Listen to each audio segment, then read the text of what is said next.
This is a finished face.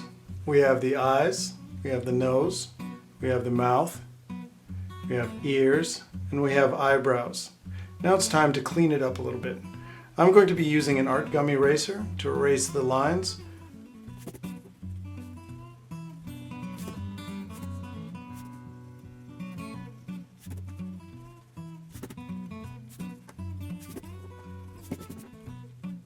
We have a generic face. Now we can make this face either female or male. And there are some subtle changes between the two of them. I'm going to draw the right side of the face to be masculine or a little bit more male, and the left side of the face is going to be more feminine. When we start out drawing, or at least drawing the hair, we need to treat it like a mask. So first thing I'm going to do to the masculine side is I'm going to add a hairstyle. This one's going to be fairly short on this side just to show you some difference. Add the hair in, and this side will end up being masculine. Now again, we need to treat the hair like a mask, so we're not going to draw individual strands of hair. It's going to be a solid group of hair, almost like a hat that's worn on the head. The hairline comes down about a fourth. Hairlines vary considerably, but if you bring it down maybe a third down.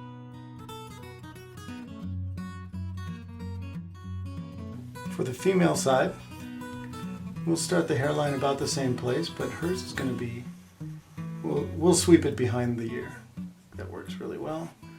So we'll give her some nice long hair, tuck it back behind the ear, let it extend out down here, and some of it kind of sweep over the shoulders. Okay, so hairstyle does matter. It's a culturally imposed difference between men and women quite often.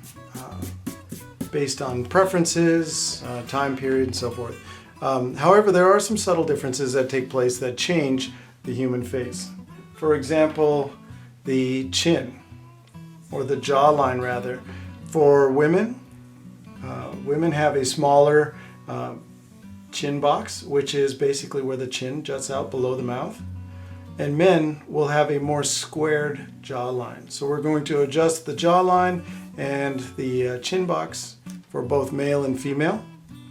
On the masculine side, we're going to square this off a little bit. I'll bring it over, square that a little bit, and then I'm going to square his jaws off as well. It's subtle, I know, it's not a big shift, but it brings it over.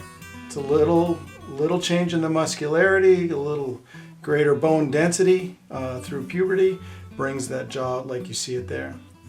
On the female side, I'm going to give her a slightly smaller chin box, so it's going to be a little gentler curve, and I'm going to bring her jaw in just a little bit and let it curve down to the chin, and then remove the excess line.